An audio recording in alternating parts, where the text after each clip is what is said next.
war had been going on for 3 years of retreat. Commander Veth stood at the viewport of the Eternal Tide and watched another planet burn, the third moon of Kareth IV. It had 17 million people on it a week ago. Now it had smoke and silence and Krath ships moving through the debris like teeth through bone. 3 years, 7 worlds, 460 billion dead. Veth turned from the viewport. He could not watch anymore. The war room was full of his officers. Their faces said what their mouths would not. They were losing. They had always been losing. The Krath did not negotiate. The Krath did not retreat. The Krath were a hive mind that had been consuming galaxies for 2,000 years, and the Vihari coalition had been in their path for 3 of those years, and now there were fewer Vihari than there had been, and fewer still every day. "The Brenneth fleet is gone," said Subcommander Rowe. She kept her voice flat. Flat was how you survived news like this. Admiral Tall's last communication came 6 hours ago. They held the line at Brenneth Station for 11 days. 11 days. Against the Krath, 11 days was a miracle. It was not enough. Veth sat down. His chair was made from wood from a planet that no longer existed. He noticed this sometimes. Sat in a chair built from a dead world, looked at screens showing more dying worlds, and tried to think of something new to do. There was nothing new. They had tried everything: mass assault, surgical strikes, guerrilla tactics borrowed from species who had fought the Krath before and lost a little more slowly. The Krath adapted to everything. The hive mind processed every tactic used against it and adjusted within days, sometimes within hours. "What about the outreach signals?" Veth said. Rowe checked her pad. 42 species received the broadcast. 39 have not responded. 2 declined. She paused. 1 accepted. "Which one?" "The humans." Silence in the war room. The Vihari knew about humans. Everyone in this part of the galaxy knew about humans. A small species. 1 homeworld, 1 moon colony, a handful of outposts on the edge of explored space. They had only achieved faster-than-light travel 60 years ago. By any reasonable measure, they were a very young species. Very new, very small. "How many ships?" Veth asked. 12. 12. The Krath had come at Brenneth Station with 400. 12, Veth said again, quieter. "Yes, Commander, and they think 12 ships will help." "They didn't say that." Rowe held out the pad. "They sent a message." Veth read it. The message was short. It said, "We're coming. Don't engage the Krath until we arrive. We need to watch them first." That was all. No promises. No speech about alliance and honor and shared survival. No assurances that everything would be all right. Just, "We're coming, and wait, and we need to watch them first." Veth handed the pad back. He did not know what to make of it. "How long until they arrive?" he said. 4 days. "Tell the fleet to hold the Cassianly in line. No offensive action." He looked back at the viewport. The smoke from the third moon was spreading, thin and gray against the stars. He thought, 4 days. We can hold 4 days. He was not sure he believed it. The humans arrived in 4 days, exactly as promised. Veth watched them through the relay feeds. 12 ships. They were smaller than he had expected, darker. They did not have the clean, elegant lines of Vihari warships or the massive bulk of the old Brenneth destroyers. They looked functional, blunt, like something built not to be admired but to do a specific job for a very long time.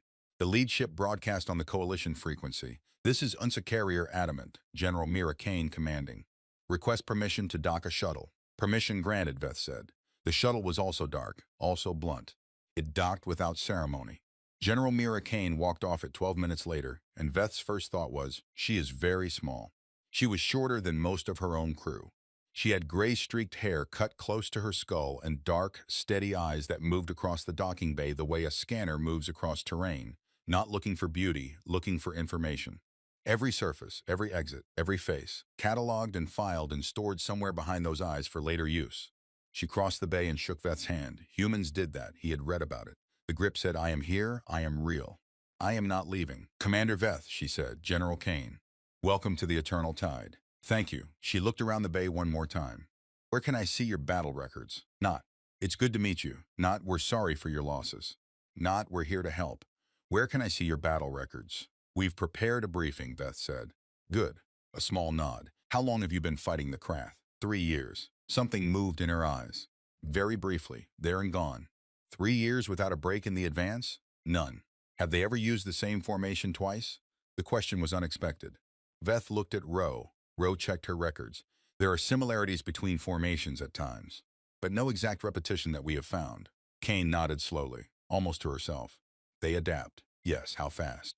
"Days, sometimes hours after a failed engagement," she made a short sound. Not distress, not surprise. The sound a person makes when something they suspected turns out to be true. Take me to the briefing, she said.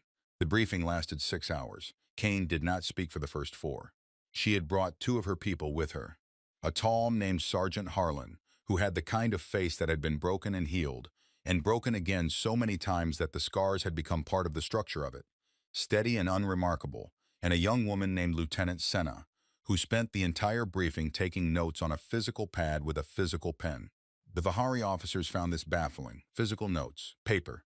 As if she did not trust anything that could be wiped clean, Veth watched the humans watch his data, the battle maps, the casualty numbers, the tactical failures recorded in precise detail because the dead deserved at least that. The planets lost listed with their populations. The one time the coalition had held a position, Outpost 7 at the Drell Belt, and what had happened to it anyway 8 months after the celebration. Kane watched all of it without expression, calm, focused. There was something in her stillness that was not peace. It was controlled. Like a current held behind a dam that she had built a long time ago and maintained through habit. At the start of the 5th hour, she said, "What is your biggest tactical problem?" One answer, Veth thought. We cannot predict their movements.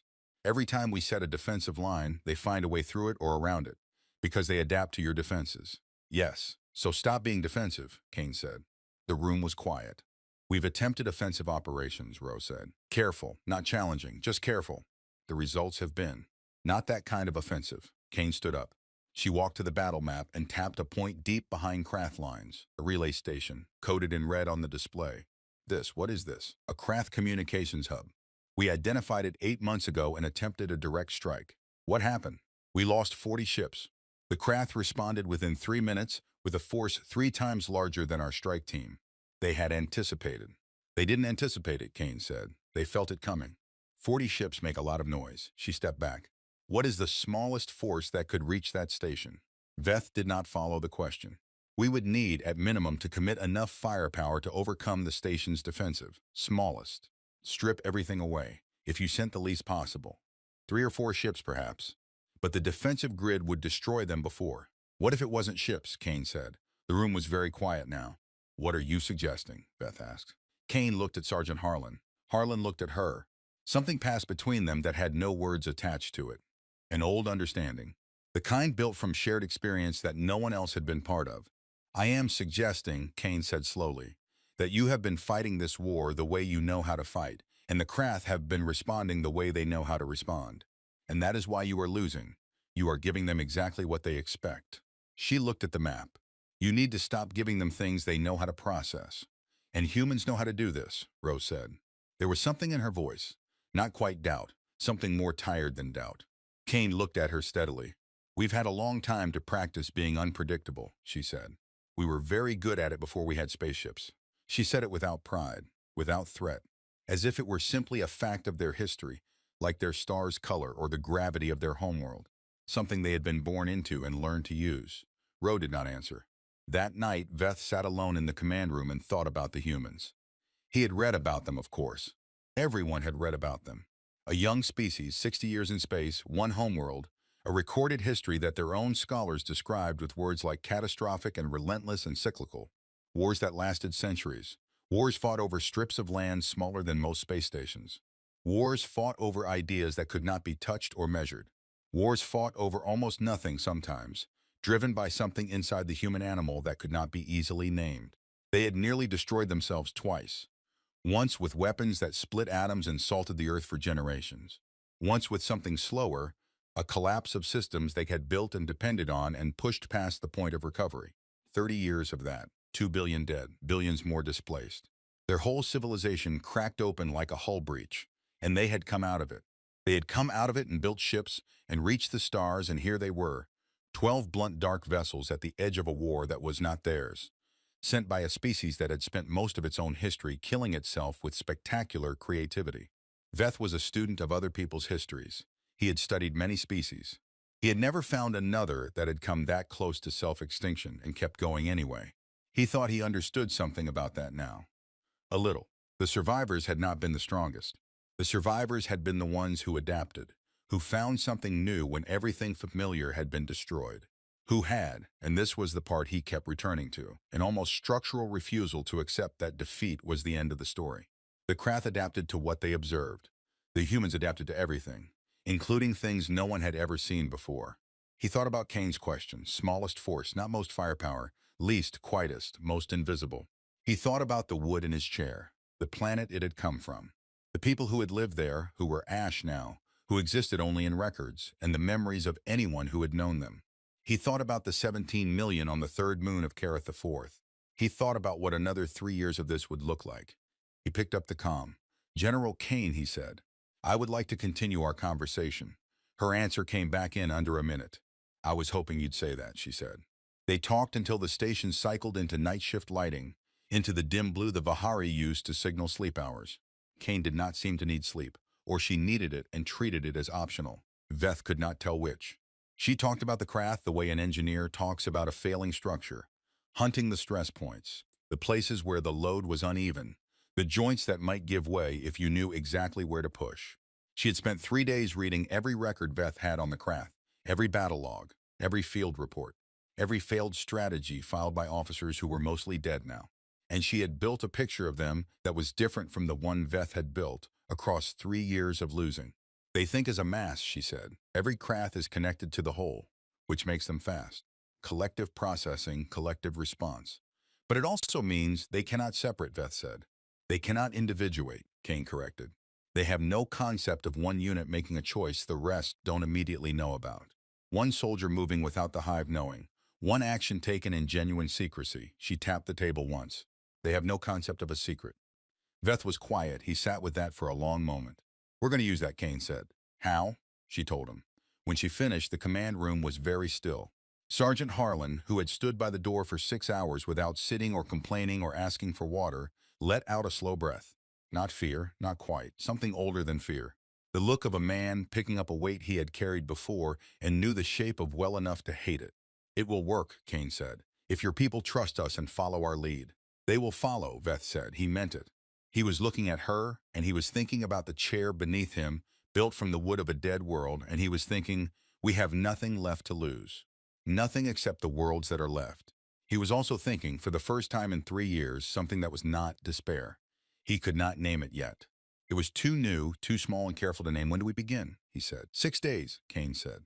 "We run reconnaissance first. Sergeant Harlan needs to get close to that relay station. Needs to see it with his own eyes." Veth looked at Harlan. "Ghost," he said. "You said you would explain the nickname." Harlan looked back at him. That flat, broken, rehealed face. A small smile on it. Patient and without warmth. "I'll show you instead," Harlan said. He said it like a promise. Like the kind of promise that had been kept before, in dark places, where no one was watching. Veth nodded. Outside the viewport, the stars burned on. The Krath fleet was out there somewhere, moving, adapting, consuming, waiting for the next defensive line to push through. They had never had to wait for something they couldn't see coming. In 4 more days, they still would not know what was coming, but they would learn. Sergeant Dav Harlan had been called Ghost for 11 years. He had been called Ghost since a night in the Ural Mountains when a 6-man squad had walked into a compound controlled by 40 armed men and walked out again with 3 hostages, and the 40 armed men had not known anything had happened until they found their cameras looping on empty footage and their communications cut at the root and their 3 prisoners simply gone. Like they had never been there. Like a ghost had taken them. That was the story. That was the start of the name. But the name had kept going because the name kept being true, year after year, operation after operation. Harlan moved through defended spaces the way water moved through rock, not by force, but by finding the places where force was not needed. By being patient. By being small and quiet and invisible in the way that only a very dangerous person could be invisible. Because danger does not always announce itself. And the most dangerous things in any environment are often the ones you cannot see. Now he floated 300 meters from a Krath relay station in a suit that cost more than some of the planets the Krath had destroyed, and he watched. He watched for 2 full days. He ate rations from a tube without tasting them. He slept in 4-hour cycles with one eye checking the passive sensors every time he surfaced. He recorded everything the suit's systems could record, and he recorded the things the suit couldn't. The things that could only be seen and understood by a human brain, with 11 years of doing exactly this. The patterns, the rhythms, the way the Krath patrol drones moved in arcs that were perfectly calculated and therefore perfectly predictable. The 12-minute gap in the eastern sensor array when 2 patrol routes overlapped, and their signals bled into each other. The way the station itself pulsed light, not randomly but in a sequence, communicating status back to the hive in regular bursts. The fact that the station was never, not once in 48 hours, completely dark. Because the hive was always listening. Because the hive needed to know, always, that the station was there. Harlan noted everything. He noted it in the particular way he had trained himself to think. Not in terms of threat, but in terms of seam. Every defended thing had seams. Places where two systems met and did not quite fit together perfectly. Places where the design assumed a certain kind of attack and left a gap for the kind of attack it had not imagined. The Krath had not imagined him. On the second day he found the seam. He pressed the transmit key twice. 2 short pulses. Code 4, I have what we need. Coming back, he turned in the dark and began the long drift home. 12 minutes, he said to Kane. They were in the briefing room of the Adamant, maps on every surface. Coffee going cold in a cup that no one had touched. It was late, or what counted for late when you were in deep space and time was mostly a choice. The eastern sensors go blind for 12 minutes when the patrol routes cross. That's the window. Kane studied the map. 12 minutes for insertion and placement. Yes. Then we wait for their next communication burst to the hive. How often? Every 4 hours, exactly. The station pulses its status. When it does, the hive will get an unexpected signal instead. Harlan paused. If we do this right, the hive won't know what it received until it's too late to matter. Lieutenant Senna was doing calculations on her physical pad. Placement team of how many? 2, Harlan said. More than 2, and we show up on the passive sensors even in the blind window. 2 people, Beth said. He was sitting at the end of the table. He had been very quiet since the briefing began. Listening. Veth was, Harlan had decided, a good listener, which was rarer than it should have been. 2 people, Harlan confirmed. To destroy a station that repelled 40 of our warships. Harlan looked at him. We're not going to destroy it, he said. Then what? We're going to change it, Kane said. She stood up. Commander, the Krath hive mind communicates through this station. They trust the station because the station has always told them the truth. Every 4 hours. Here is our position, here is our strength, here is what we see. She put her hand on the map. We are going to make the station lie. Veth was very still. You can do this, he said. Senna can, Kane said, and looked at her lieutenant. Senna looked up from her pad. She was young enough that Veth had initially assumed she was some kind of aide. She had a small, serious face, and the kind of stillness that had nothing to do with calm and everything to do with focus.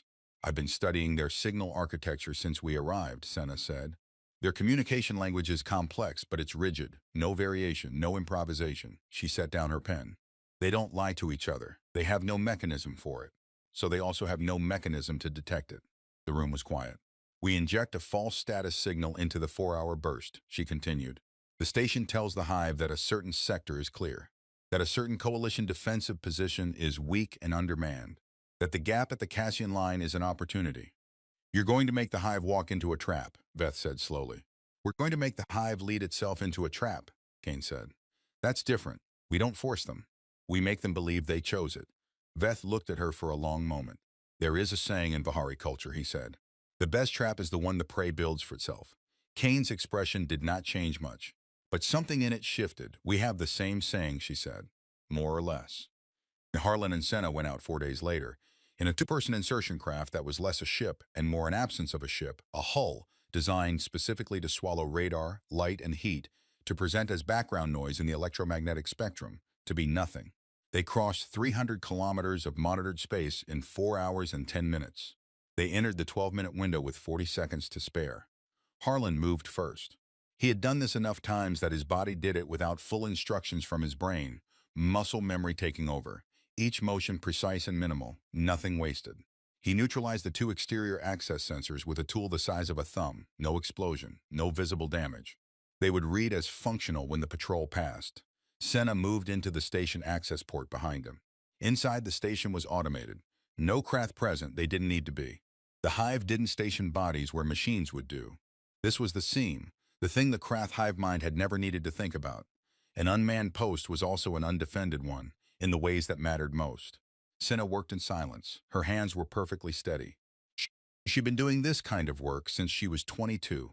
Not infiltration, but the quieter version of it, the versions that happened in code and signal, and the hidden language that machines used to talk to each other. She had cracked 3 different classified communication architectures before she was 30. The Krath's was harder than 2 of them and easier than 1. 8 minutes. She found the signal layer. She found the authentication key the station used to confirm its identity to the hive. She did not break it. She copied it. Then she built a shadow transmitter, a secondary device no larger than a playing card, wired into the station's power supply, invisible behind a panel that had not been opened since the station was built. And she gave it the key, and she gave it a very specific set of false status reports, and she gave it a timer. 11 minutes, 40 seconds after they entered, they were back outside. The station looked exactly as it had. It pulsed light into the dark, communicating to the hive, telling the hive everything was normal, everything was as it should be. It would tell the hive the same thing in 4 hours, when the burst transmitted. It would lie. Back on the eternal tide, the coalition officers watched the data Senna laid out for them, and they were quiet in the way that people are quiet when they are trying to understand something that should not be possible. The false signal will transmit in. Senna checked her pad 6 hours. The hive will receive a report that the Cassian line's northern flank is at 30% capacity, that the Vihari fleet has pulled back to the Drell approach. Both of which are false, Veth said. Both of which are false, Senna confirmed. When the Krath receive this, they will compute it against their other intelligence, and they will see an opportunity. They will reroute their advance force. Into the Cassian line's northern flank, said Rowe. Into the Cassian line's northern flank, Kane said, which will be fully staffed, and which will have our ships in support. It's an ambush, said one of the other Vihari officers, a broad-shouldered man named Commander Fell who had been skeptical since the humans arrived. Yes, Kane said. Fell was quiet for a moment. We have tried ambushes before, he said finally. Not like this. Every ambush you've tried, the Krath had some intelligence that warned them. They have sensors everywhere. Eyes everywhere. They process everything. Kane looked at him evenly. But they can't process a signal they trust. They can't adapt to information they believe is true. That's the point. Fell was still not convinced. Veth could see it on his face, the weight of 3 years pressing on every new idea. 3 years of ideas that had all eventually failed. And if it doesn't work, Fell said. Kane looked at him. Then we try something else, she said. We have a list. There was a moment of silence. A list, Fell repeated. A long one, Harlan said from the door. He had changed out of his insertion gear and was drinking something from a dark metal cup. He said it without any particular feeling attached. Just yes, a list. We have been doing this a long time and the list is long. Fell looked at Harlan, looked at Kane, looked at Veth. Veth nodded once. Fell sat back in his chair. The plan moved forward. 6 hours later, the false signal transmitted. The hive received it, processed it, combined it with 3 weeks of careful intelligence that the humans had also, very quietly, very patiently, been feeding it through 2 other compromised relay points that no one in the coalition had known were compromised until Senna found them and turned them. The Krath saw an opportunity, a gap, a moment of coalition weakness at the northern Cassian flank. The Krath did not hesitate. Hesitation was not in their nature. The hive saw an opening and the hive moved to fill it because that was what the hive had always done, had done for 2,000 years. It moved into gaps with overwhelming force and closed them and expanded and moved into the next gap. They moved 312 ships to the northern Cassian approach. Into the waiting guns of the coalition fleet. The battle lasted 4 hours. The Krath lost 89 ships.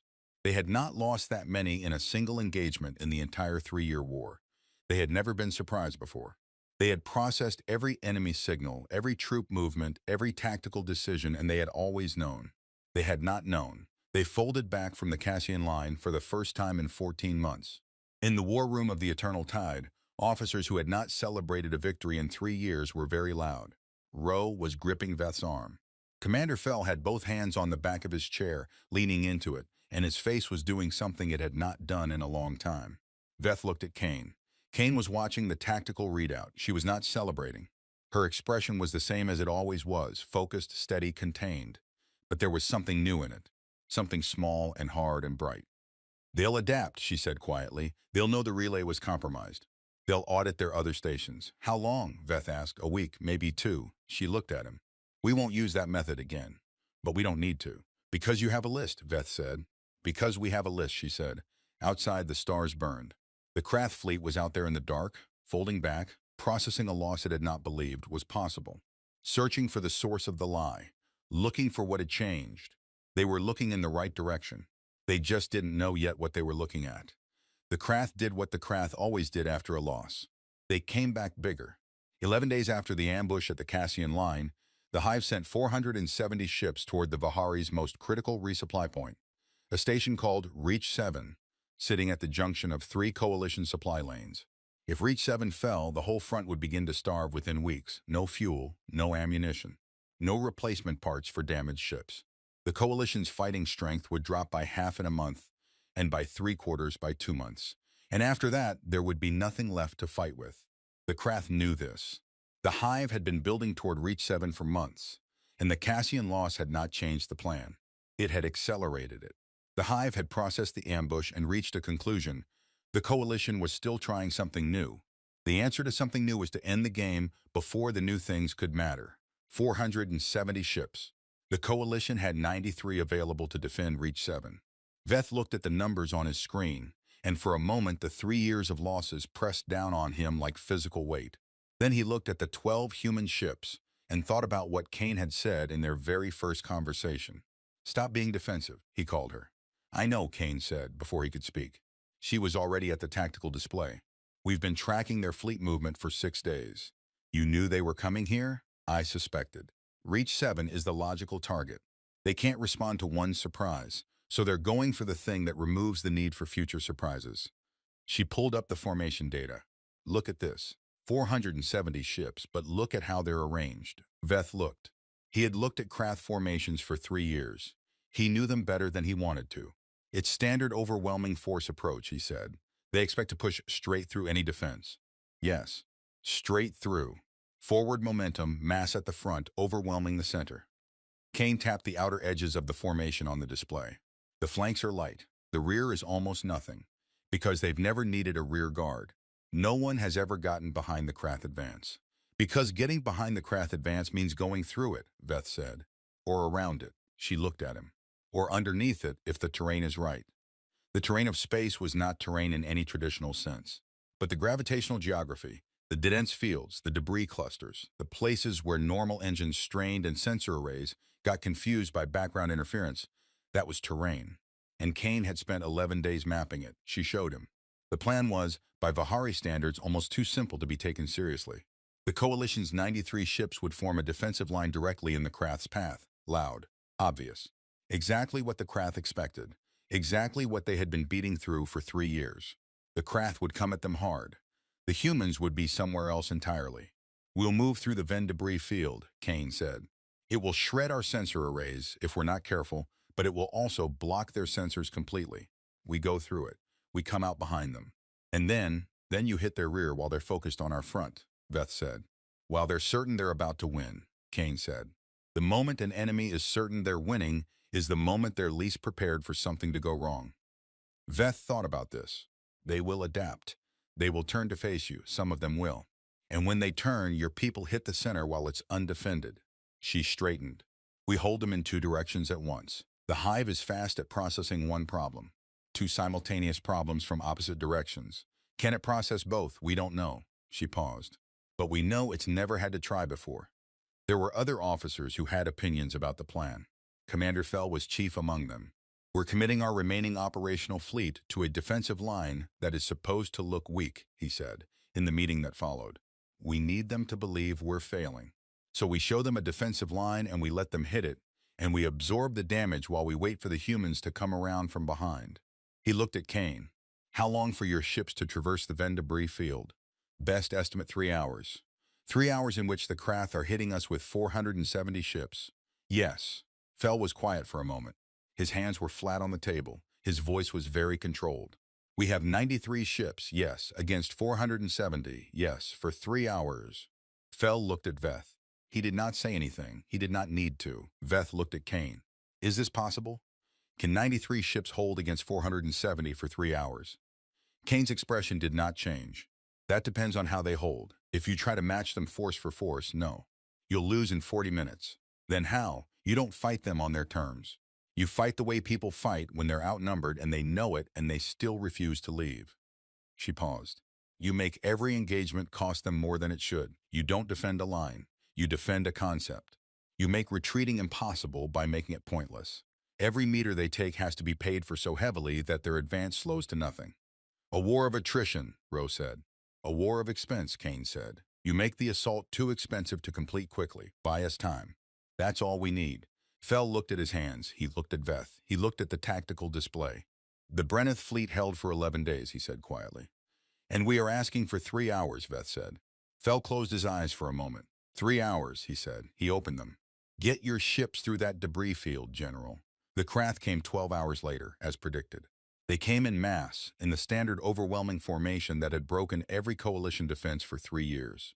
With 470 ships arranged in a forward wedge so dense it showed on sensors like a solid wall of hostile intent, the 93 coalition ships formed their line. They looked from the outside exactly like what they were. Not enough ships trying to hold too much space. The Krath would see this, and the Krath would see through them within 40 minutes by their own pattern of prior engagements. The Krath came in fast, and the coalition did not try to match them. The outer wings of the coalition line split apart and fell back and split apart again like water around a thrown stone, and the Krath swept through the gaps and into the trap inside the gaps, because the ships that had moved weren't retreating. They were repositioning, and each repositioned ship was exactly where it needed to be to hit the Krath advance from a new angle the moment it moved past. It was not elegant. It was not the kind of battle that would be remembered for its beauty. It was grinding and loud, and the coalition took damage, heavy damage, because 93 ships could not take 470 head-on, no matter how cleverly they moved.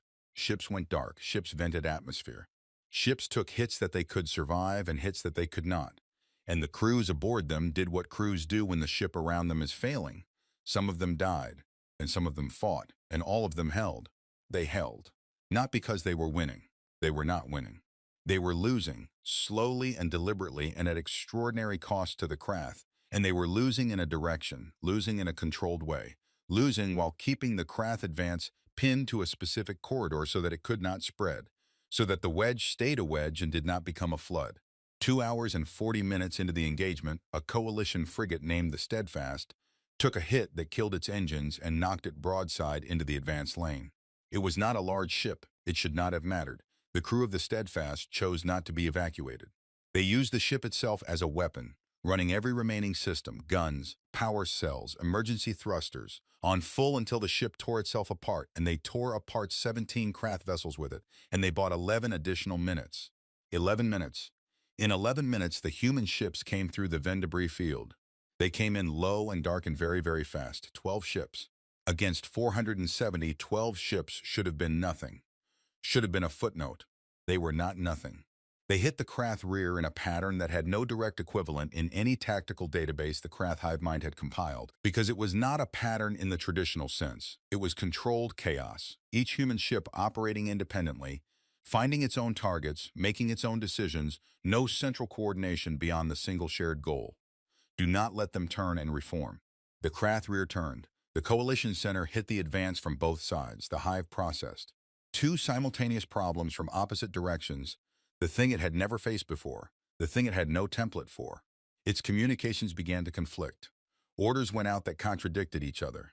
Ships turned one way and then the other and then back again. Aboard the Adamant, General Kane watched the formation data and said nothing for a long time. Then she said quietly, "There it is." "What?" said Senna. "The seam," Kane said. "Right there. The hive is stuttering." She picked up the command channel. "All ships," she said, "hit that gap. Everything we have. Now." They hit the gap. The Krath formation broke. Not collapsed. The Krath did not collapse. They folded, reorganized, fell back 300,000 kilometers in 12 minutes and reformed. And the battle was not over. But the formation was broken, and the advance had stopped, and Reach 7 was still standing. For the second time in 11 days, the Krath had not taken what they came for. Aboard the Eternal Tide, Veth stood in the war room surrounded by officers who were exhausted and damaged and grieving and something else. The something else was unfamiliar. It took him a moment to identify it. Dangerous, he thought. We feel dangerous. He looked at the list of ships they had lost. 40 and the Steadfast was on it.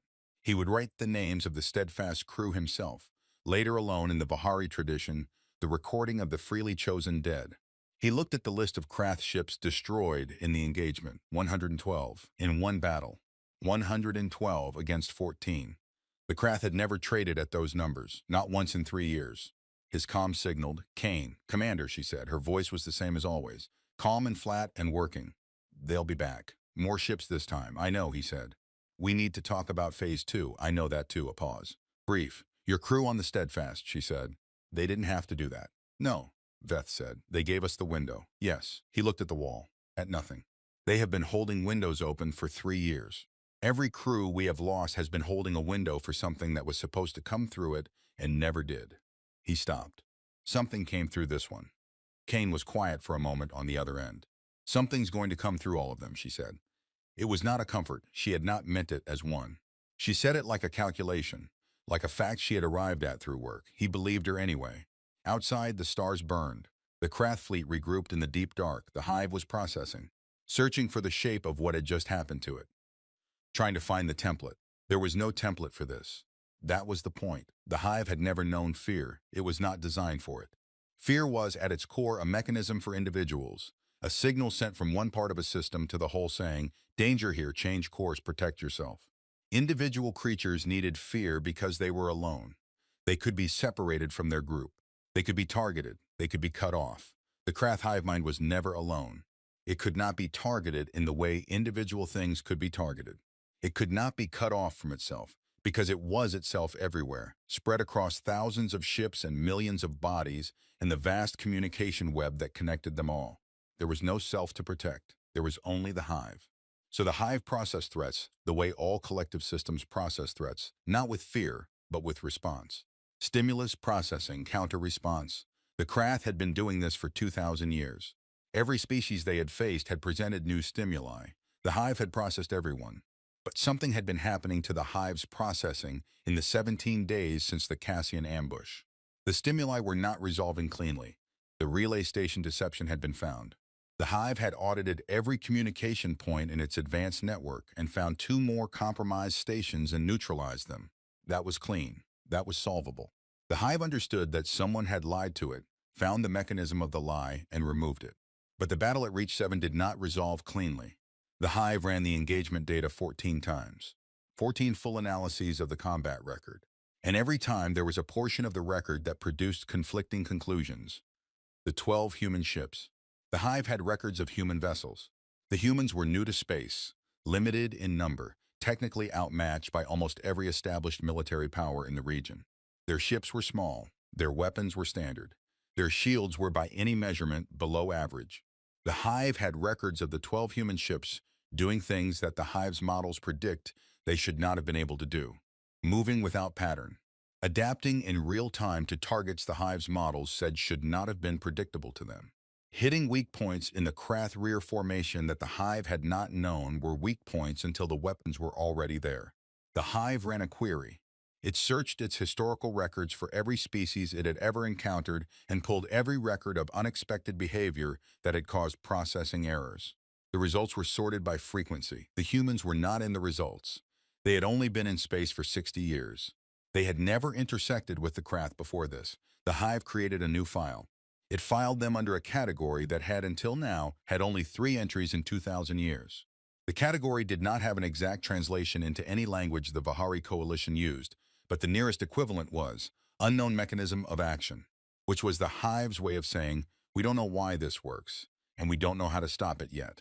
This was the closest thing the hive mind had ever produced to fear. General Kane read the intelligence report that Senna had compiled from intercepted hive communications, and she read it 3 times. Then she set it down and looked at the ceiling of her quarters for a long moment. They're confused, Senna said. She was sitting across from Kane with her physical pad, her pen moving in small, steady lines. The processing errors we created at Reach 7 are still propagating. The hive runs the same analysis and keeps getting the same inconsistent result. It can't file us correctly. How long before they do, Kane said. Unknown. Could be days, could be longer. Their adaptation process is designed for tactics and formations. For things that have rules, even if the rules are new rules. Senna tapped her pen twice on the pad. What they're struggling with is that we don't seem to have consistent rules. We don't fight the same way twice. Every decision looks different from the outside. Because every decision is different, Kane said. Every situation is different, right. But the hive doesn't process it that way. It's looking for the underlying algorithm, the root pattern. Senna paused. It will find one eventually. Every system of behavior has a pattern. The pattern is adaptation, Kane said. And you can't adapt to adaptation. You can study it. You can study it forever. People have been studying us for a long time. Kane sat forward. She picked up the intelligence report again. The key is that they're confused now, and confused is the window. She looked at Harlan, who was sitting in the corner. He always sat in corners. Phase 2. How does it look? Harlan had been quiet for most of the meeting. He was eating something from a container and thinking, and those two activities appeared to fully occupy him. Ready, he said. Tell me about the Krath command node at Grid 7 Alpha. Triple the defenses they had at the relay station, Harlan said. Standing patrol instead of automated drones. The node itself is buried inside an asteroid installation, which gives them natural shielding. The access point is a single shaft drilled into the rock. He paused. 2 points. The asteroid rotates on a 22-hour cycle, which creates a 90-minute window where the installation's primary weapon batteries are in shadow. And the standing patrol has a shift rotation every 6 hours, and the rotation creates a 3-minute overlap where both the incoming and outgoing patrols are in transit at the same time. 3-minute window, Kane said. Senna needs less. Senna looked up. A lot less, she confirmed. Kane looked at the map. Grid 7 Alpha was 2 days' travel from their current position. The Krath were also currently positioning for what all indicators suggested would be a major push. Their third attempt, larger than either of the first two. The Hive committing forces at a scale that said plainly, this will not fail. Timeline, Kane said. If we go now, we hit Grid 7 Alpha in 42 hours, Harlan said, before the Krath launched their main push. We put the node to sleep before the Hive can coordinate the attack properly.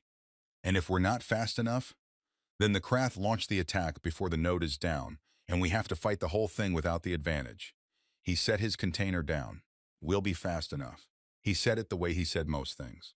Flat and unhurried and with no room left for the conversation to go anywhere else. Veth heard the plan and agreed immediately, which surprised his own officers. Commander, Rose said, after Kane and Harlan had left, we are sending 2 people into the heart of the Krath advance to disable their primary command coordination while simultaneously preparing to face their largest offensive yet. Yes, Veth said. 2 people. That is also correct. Ro looked at him. Her expression was the expression she had been wearing for 3 years. Careful and exhausted and carrying the weight of 460 billion dead behind her eyes. But there was something under it now. Something she was deciding whether to let herself feel yet. You trust them, she said, not a question. I trust the results, Veth said. 2 ambushes, 2 Krath retreats. Those are the only retreats in 3 years. He looked at his chair, at the wood from the dead world. And I trust that whatever the humans bring to this war, the Krath do not have a category for it. Not yet. The Hive will learn, Rose said. It always learns. Then we must move faster than it learns, Veth said. Which means now. Harlan and Senna crossed into Krath-controlled space alone. No support ships, no backup. The insertion craft so dark and cold that it read, to everything looking for it, as a piece of dead rock drifting between systems. Senna slept during the transit, which Harlan thought was medically impressive. He had seen her do it before, 12 minutes here, 20 minutes there, perfectly calibrated against mission timing, her body obeying her schedule with the loyalty of a well-trained machine. He did not sleep. He watched the sensor readings and ate cold food and thought about the mission in the way he had trained himself to think about missions. Not the whole thing, not all at once. Just the next step. Always just the next step. Step 1, reach the asteroid installation. Step 2, time the rotation. Step 3, enter the window. They reached the asteroid installation in 41 hours. Harlan watched the installation for 6 hours before he moved. He watched the patrol rhythm. He watched the shift rotation. He watched the light catch the rock faces as the asteroid turned and counted the shadow patterns and filed them. Then he touched Senna's shoulder and she was awake in 3 seconds, fully present, pen already in hand out of habit. 20 minutes, he said. She nodded. The installation was defended exactly as he had said. Triple the stations, standing patrols, weapon batteries, and calculated positions on the rock surface. From 100 meters out, it looked impenetrable. Harlan had spent 11 years learning that impenetrable things were full of seams. He found the seam. A service access conduit on the asteroid's inner rotation face, not designed as an entry point, designed as a maintenance crawl space for the installation's water recycling system, which was a detail so ordinary that whoever had designed the installation's defenses had apparently never thought about it. You didn't put guards on water pipes. They went in through the water pipes. Inside, the node was vast and loud in a way that had nothing to do with sound. It pulsed. The Hive's communications ran through it in a constant stream of data, signal upon signal upon signal, and Senna could feel the weight of it like pressure against her teeth even before she pulled out her tools. The Hive was busy. The Hive was coordinating the incoming push. Thousands of ships being moved, supplies being routed. Attack vectors being computed in the vast distributed brain that had no center, but this node was one of its major junctions. She did not touch any of it. She did not need to. She needed to be inside it, listening. She needed to find the specific frequency signature of the push coordination, and she needed to plant a delay. Not a lie this time, not a false signal, something simpler, static. Very precise, very targeted static. A jamming routine that would sit dormant inside the node's own communication flow until the attack began, and then it would wake up and introduce exactly 7.4 seconds of lag into every command signal the node sent. 7.4 seconds. It was almost nothing. In human terms, it was a blink and a half. In normal warfare, it mattered very little. In hive warfare, where every ship's movement was coordinated by simultaneous commands, where the timing of a formation advance was measured in fractions of a second, 7.4 seconds was the difference between a wall and a gap. She worked for 9 minutes. She planted the routine. She backed out through the water pipes. Harlan was waiting at the extraction point. He looked at her face. "Done," he said. "Done," she said. They left. Behind them, the installation pulsed on, sending its streams of coordination data outward through the hive. The routine sat inside the flow, sleeping, patient, waiting for the precise moment it would wake up. It did not look like anything. It did not look like a trap. It was only 7.4 seconds. The Krath launched their third push 6 hours after Harlan and Senna returned to the Coalition fleet. 630 ships, the largest single force the Krath had committed to this war. Enough ships that the sensor array of the Eternal Tide showed them not as individual signals, but as a mass, a front, a weather system moving toward the Coalition's position. In the war room, no one spoke for a full minute. Then Rose said, "They're confident." "Good," Kane said. She did not look afraid. She looked the way she always looked. Working, building toward something. Behind those steady eyes, the gears were moving. "When they enter attack formation," she said to Veth, "the node at 7 Alpha will fire its coordination signal. The signal will be 7.4 seconds late." 7 seconds, Fell said. He was at the table, arms crossed. He had been a skeptic when the humans arrived. He was not a skeptic anymore. But he was careful. Being careful was how you survived. "What does 7 seconds do to 630 ships?" Kane looked at him. "The front formation will be 7 seconds out of step with the flanks," she said. "The flanks will be 7 seconds out of step with the reserves. The attack will look like one thing from a distance and be 3 separate things at close range." She paused. "The Krath have never misfired before. The hive always coordinates perfectly.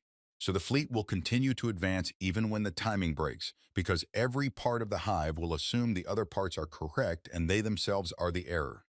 They'll attack out of sequence," Veth said slowly. "They'll attack themselves," Kane said.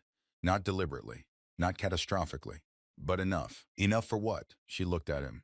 "Enough for your people to do what they've been waiting 3 years to do," she said. "Hit back. Really hit back. Not just hold, not just survive. Hit them and keep hitting them and not stop." Veth looked at the display. 630 ships moving like a tide. He thought about the Steadfast, about the crew that had chosen to stay, about the 11 minutes they had bought with the only thing they had left. He thought about 3 years of holding windows open for something that was supposed to come through. "All ships," he said into the command channel, "prepare for engagement." He straightened in his chair. "This time," he said, "we do not just hold the line. We move through it." The fleet answered.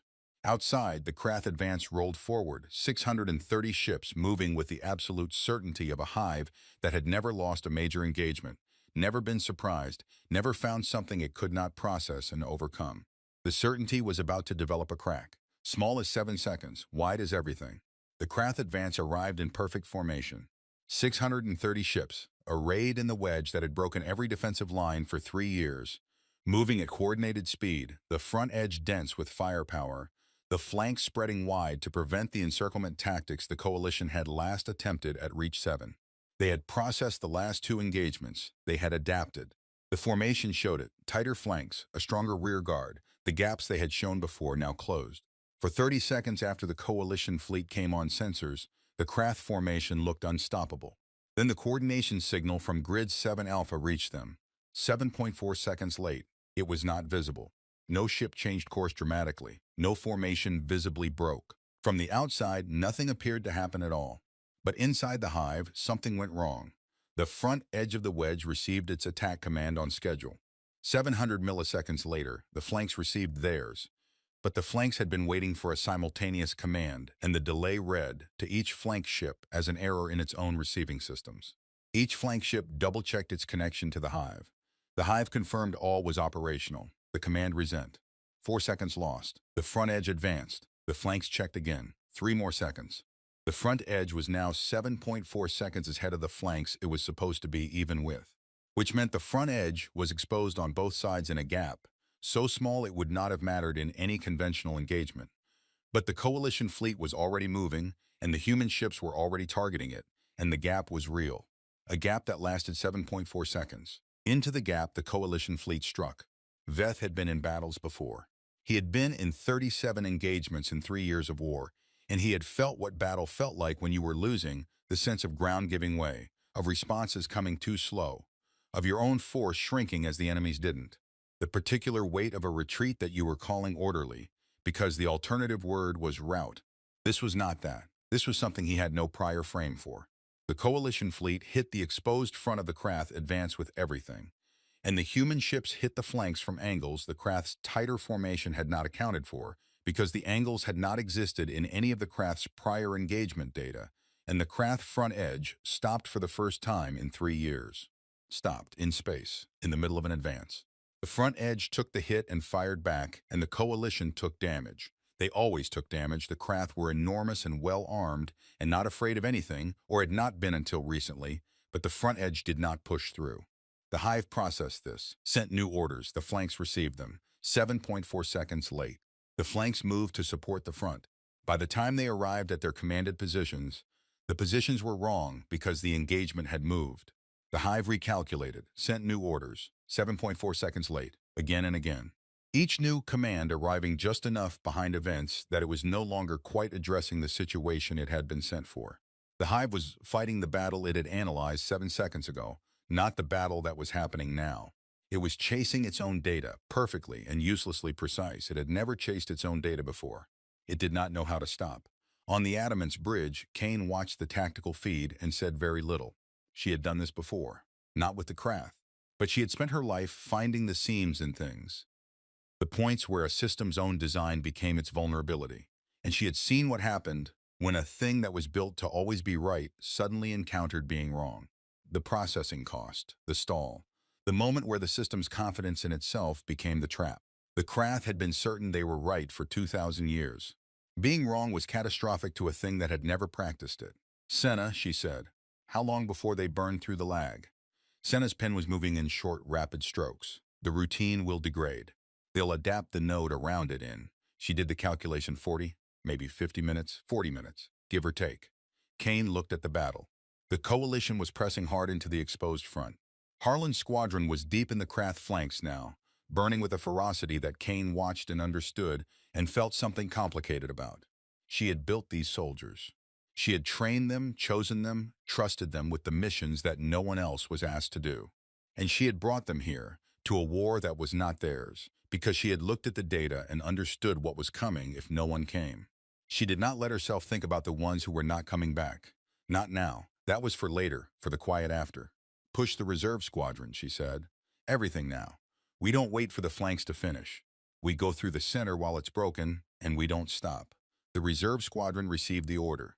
12 coalition vessels and all 12 human ships, straight into the Krath center. Through it. The Krath center had never been hit from the inside before. The formation was built on the assumption of an external attack. The center was the most defended position from outside and the least defended from within, because nothing had ever gotten within. The formation had always held its shape, always presented an unbroken front, always prevented any force from penetrating far enough to reach the center. The coalition pressed in from outside. The human ships pressed in from the flanks. And something happened in the Krath formation that the hive's analysis would spend a very long time processing afterward. Individual ships broke formation, not in retreat, not because they were ordered to, because the simultaneous pressures from multiple directions, arriving in a fractured timing pattern the hive's coordination couldn't resolve quickly enough, produced conflicting commands that individual ships had to choose between. The Krath did not choose as individuals. They were not built for it. When the hive's commands conflicted, the ships that received conflicting instructions stalled, held position while the hive resolved the conflict, which was the safe behavior, the correct behavior, the behavior that had always worked. It did not work now. Stalled ships in a moving formation became obstacles, ships behind them had to redirect. The redirections fed new positional data back to the hive, which had to reprocess, sending new orders that arrived 7.4 seconds late into a formation that had already changed shape again. The Krath advance, which had moved like a single organism for 3 years, developed gaps, real gaps. Open space inside the formation where there had never been open space before. The coalition ships found them, pushed through them. The formation buckled. Board the lead Krath command vessel, the coordinator units that served as the hive's local processing nodes ran continuous analysis of the engagement. They had been running this analysis for 22 minutes now, and the analysis kept producing a result that the coordinator units had no precedent for. The result was, the enemy is behaving contrary to all engagement models. The coordinator units submitted this result to the hive. The hive cross-referenced with its historical database. It pulled every engagement in its 2,000-year record that involved an outnumbered, outmatched force using unexpected tactics. There were many such records. The Krath had faced unexpected tactics before, had adapted and won. But the database produced something new when it filtered for the current engagement pattern. Rate of adaptation. Most species the Krath had faced, even the clever ones, even the ones who had surprised them once or twice, had a pattern. The surprise was a finite thing. They had one trick or two. The hive learned the trick. The hive adapted. The species fell. The human ships in the current engagement had used 7 distinct tactical approaches in 22 minutes. Each one different from the last, not variations on a theme. Different engines, different geometry, different conceptual approach. 7 different approaches. Not because they had a list of 7 tricks, but because they were reading the engagement in real time and responding to what they saw rather than executing a plan. The hive did not have a word for this. The nearest concept in its database was uncontrolled reaction. But it was not uncontrolled. It was controlled. It was precise. It was just not following any template the hive could find. The hive pulled its records on human history. 2,000 years of the Krath's records, 60 years of humanity in space. Before that, a planetary history that the Krath had collected from outpost intelligence reports and secondary sources. The wars, the near extinctions, the recoveries. The hive had not prioritized human history before. 60 years in space. They were new, they were small. The hive read the history now, all of it. In the 17 seconds that the Krath's collective processing devoted to this review, with 630 ships engaged in a fracturing battle, the hive arrived at a conclusion it had never arrived at in 2,000 years of conquest. This species had been doing this to each other for 10,000 years. This was not a new tactic. This was not an adaptation created for this engagement. This was not innovation under pressure. This was what they were. This was how they had always worked. They had spent 10,000 years fighting each other with every possible weapon, every possible strategy, every possible environment. They had run out of opponents who could surprise them because they had been each other's worst opponents for millennia. They had, through the sheer catastrophic repetition of war, become optimized for exactly this: chaos, uncertainty, multi-directional threat. The place where all plans break and only judgment and reflex remain. The hive had met many warriors. The hive had never met a species for whom war was home ground. The conclusion filed itself into the new category, the one with only 3 other entries in 2,000 years. Unknown mechanism of action. And then the hive, for the first time in its history, did something it had no entry in its database for. It began to calculate the cost of continuing this engagement. Not the likelihood of winning, not the tactical options. The cost. What it would lose to press forward against something it could not fully model, could not adapt to quickly enough, could not predict. The hive had never asked that question before. Asking it was its own kind of answer. The Krath formation fell back. Not a retreat in the way the coalition understood retreats. The Krath did not rout. They compressed, reorganized, withdrew to a controlled distance and reformed. Clean and precise even in withdrawal. But they withdrew. For the first time in 3 years, 630 ships turned away from an objective they had committed to taking. In the war room of the Eternal Tide, no one spoke for a full 10 seconds. Then Commander Fell made a sound that was not a word. Rose sat down very slowly. Veth stood at the viewport and watched the Krath fleet compress and pull back, and he felt all 3 years of the war sitting in his chest at once. The weight of it, the dead of it, the wood from a dead world of it. And he did not move for a long time. Kane's voice came through his comm. "They're not done," she said. "They'll be back." "I know," he said. "But they'll come back differently. They'll hesitate. They'll calculate cost before committing. That's new." A pause. "A hive that second-guesses itself is a hive that can lose. Can we make them do it again?" Veth said. "Every time," she said. Every time they see us, they have to run a calculation they don't have good data for.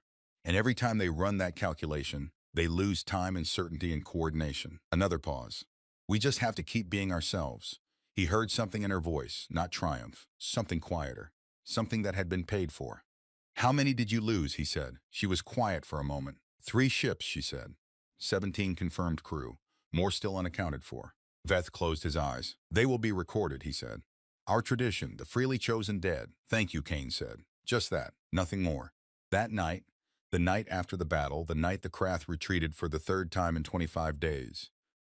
Veth walked through the eternal tide, and he found Sergeant Harlan sitting in the corridor outside the medical bay. Not injured, just sitting.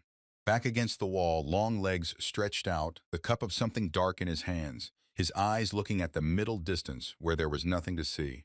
Veth sat down beside him. He did not ask why Harlan was sitting in a corridor. He had commanded enough soldiers to know that sometimes you sat in corridors because the rooms were too full of the shape of who wasn't in them anymore. They sat in silence for a while. Your homeworld, Veth said eventually. You nearly lost it twice. Harlan looked at him. Yes. How do you continue after something like that? Harlan was quiet. He looked at his cup. You just do, he said. You clean up what you can, and you rebuild what you can, and you're different after, and you know you're different, and you keep going anyway. He paused. There's no secret to it. It's just the next thing, and the next thing, and the next thing. Is that what you teach your soldiers? I don't teach them anything, Harlan said. They already know it. Everyone knows it. You just have to decide whether to use it or not. Veth thought about this. The Krath are afraid of you, he said. I believe that now. I read the intercept Senna pulled from the node before we shut it down. The hive is running new calculations. It has never calculated cost before. Harlan did not look surprised. He looked like a man who had heard something he had expected to hear and did not find it satisfying in the way satisfaction was supposed to feel. Good, he said, flat and simple. Does it help? Veth asked, knowing that. Harlan thought about it for a real moment. Not a polite pause. An actual consideration. 17 of my people are gone, he said. It doesn't help with that. No, Veth said. No, it does not. They sat in the corridor together for a while longer. The lights were dim. The ship moved through space. Somewhere in the deep dark, the Krath fleet was regrouping, recalculating, filing the humans into a category that had no good answers yet. It would not have good answers tomorrow either, or the day after. The coalition began planning the next engagement before the current one was fully recorded. They had the list. The long list that Kane had mentioned that first night when she had walked off her blunt, dark shuttle and looked at everything in the docking bay and asked for battle records before she had asked for anything else. The list had many items on it still. The Krath had 60 years of human behavior in space to study. They did not have the 10,000 years before it. That was the seam. That was always going to be the seam. 3 months after the Battle of Reach 7, a species called the Delvari sent a message to the Vihari Coalition. The Delvari were an old species, 3,000 years in space, powerful, careful, and uncommitted. They had watched the war from a distance and made no move to join it. Their message was brief. It said, "We would like to speak with the human general." After the Delvari came the Shen. After the Shen came the Morthak Collective. After the Morthak Collective came 4 more species in the following 6 weeks, each of them watching what the coalition was doing to the Krath, and each of them sending the same careful, diplomatic message. Not, we want to join the coalition. Not, we are ready to fight. Just, we would like to speak with the humans. Veth watched the messages come in, and he felt something that was not simple. He felt it because he was glad. He was genuinely, deeply glad. In the way you are glad when a tide that has been running against you for 3 years finally, slowly, begins to turn. Every new species that reached out was another piece of the ground that the Krath had to hold against an expanding threat. Every new ship was a window that could be held open. He felt it because he understood what it meant. These species were not reaching out to the coalition. They were not asking for alliance in the traditional sense, the kind built on treaties and shared interest and the careful balancing of costs and benefits. They were reaching out to the humans specifically, because the humans had done something no one in this part of the galaxy had managed in 3 years. They had made the Krath hesitate. They had made the hive calculate cost. They had, in 25 days, changed the shape of a war that had been a slow and certain death march for 3 years. And everyone watching from the outside had noticed. They wanted to stand next to the people who had managed that. Veth called Kane. She was, as usual, already at a tactical display. The Delvari request a meeting, he said. I know. I've read the message. She did not look up from the display. They're good fighters, old military tradition. They've held off the Krath on their own border for 400 years. Will you meet with them? She looked up then. Her dark eyes were steady and working, the way they always were, the gears always moving. We'll meet with everyone, she said. Every species that wants to talk. And you will tell them the truth, she said, that the Krath can be beaten, that they have a seam like every other thing, that it takes patience and creativity and a very high tolerance for being in terrible situations. She paused. And that they have to be willing to keep going when it's bad. That's the part most species haven't figured out. And you have, Beth said. She was quiet for a moment. The silence of someone considering whether the question deserved a simple answer or a true one. We've had a lot of practice, she said. Not proud, not boastful.